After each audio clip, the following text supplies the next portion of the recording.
The Philippines is not cheap, not anymore. And if you move here in 2026 believing the $800 a month fantasy the YouTubers are selling you, you're going to go broke. If you've spent any time researching moving abroad, you've seen it 100 times. Retire in the Philippines for under $1,000 a month. Beautiful beaches, cheap mango shakes, smiling locals. And it's not a lie exactly, but it's not the whole truth either.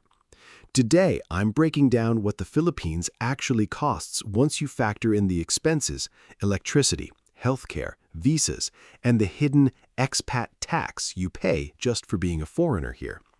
By the end of this video, you'll know exactly why some expats live comfortably on $1,200 a month and why others blow through $3,000 and still feel broke.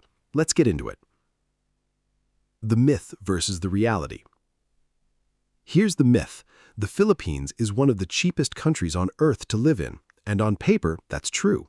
A local can eat a full meal from a tudo-tudo stall for $1 to $3. A jeepney ride costs less than 50 cents. Rent outside the major cities can be a few $100s a month. But here's what the myth conveniently leaves out. You are not going to live like a local. You're going to want air conditioning, reliable internet, imported groceries occasionally, private health care, and probably a condo with security, not a nipa hut with a fan. And the moment you start living like a comfortable expat instead of a subsistence-level local, the real number shows up. A comfortable solo lifestyle in Manila or Cebu typically runs 50,000 to 80,000 pesos a month. That's roughly $900 to $1,400, and that's before anything unexpected happens. The $800 myth exposed.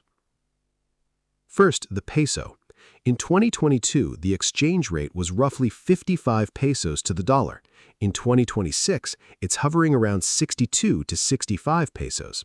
That sounds like good news for dollar earners. Your money goes further, right?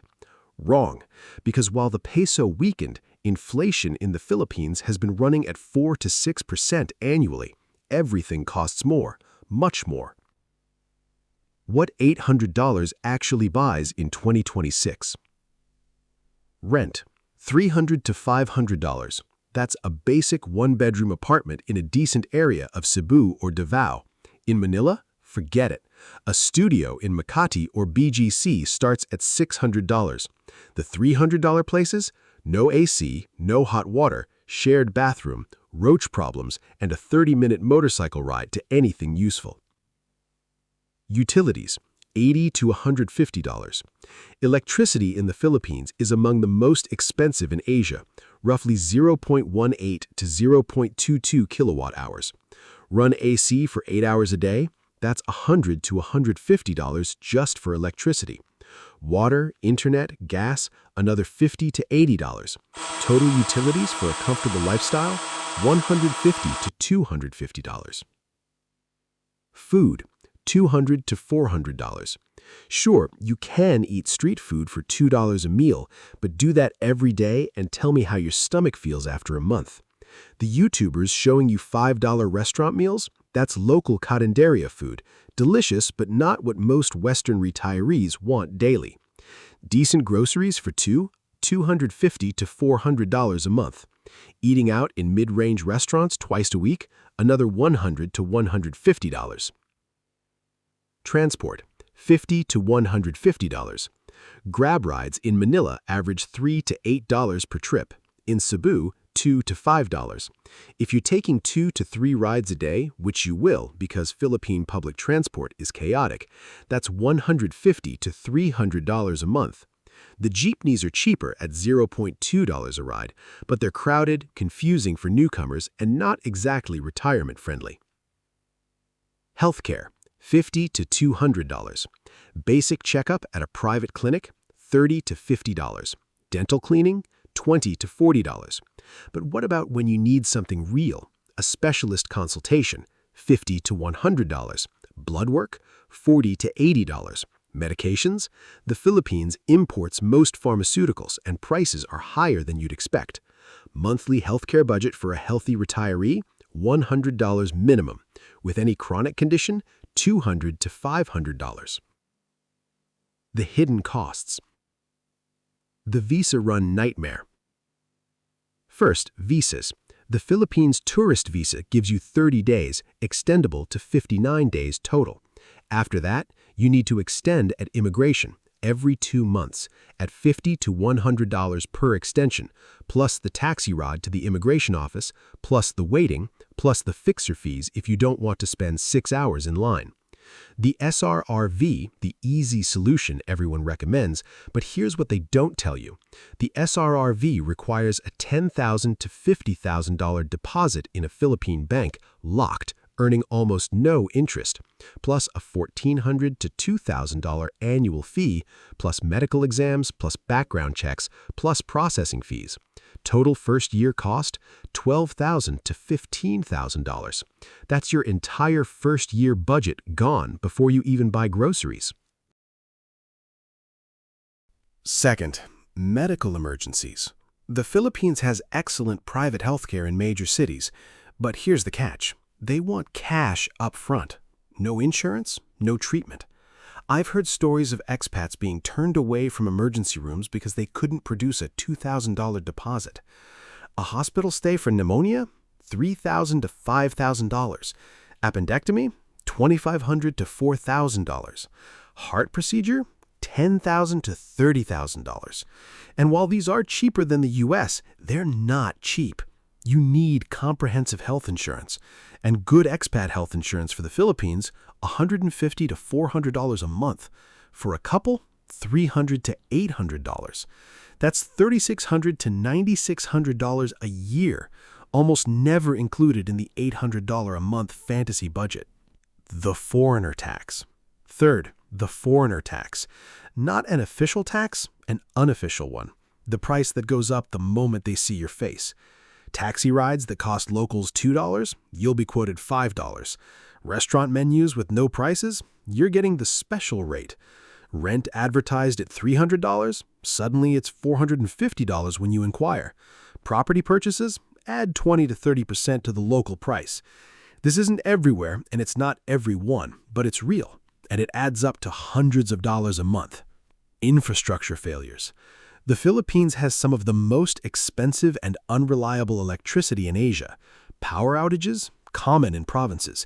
Brownouts in Manila, happening more frequently as demand outstrips supply.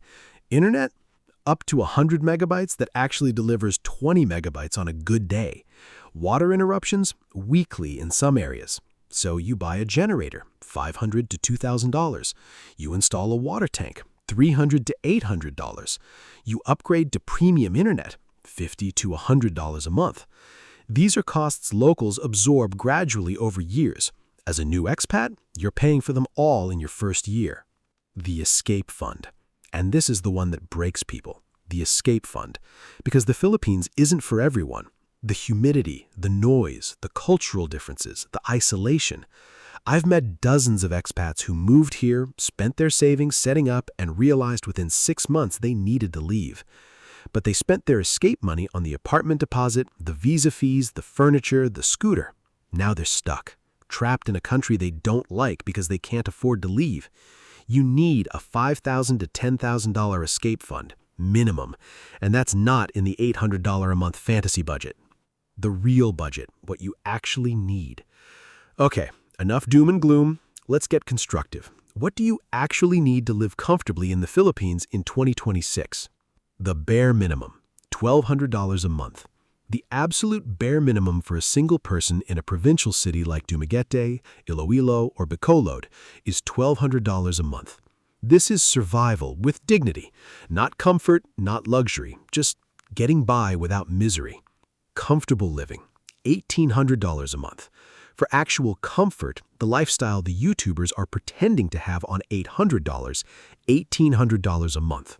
This is what the $800 a month videos are actually showing, an $1,800 lifestyle falsely labeled as $800. Living well, $2,500 a month. To actually live well, travel between islands, eat at nice restaurants, have a car or regular driver, enjoy hobbies, build a social life, $2,500 a month. And for a couple, add 40 to 60% to these numbers. A comfortable couple in Cebu or Manila, $2,500 to $3,500. Living well, $3,500 to $5,000. Who should still move to the Philippines? You have family here. If your spouse is Filipino, if you have children or grandchildren here, if you have deep roots, the cost doesn't matter. The Philippines is home, not a budget choice. You have a realistic budget of $2,000 plus a month. If you can afford the real cost, not the fantasy, the Philippines offers incredible value. Beautiful beaches, warm people, English widely spoken, and a lifestyle that's genuinely enjoyable. You want tropical island life with American influence.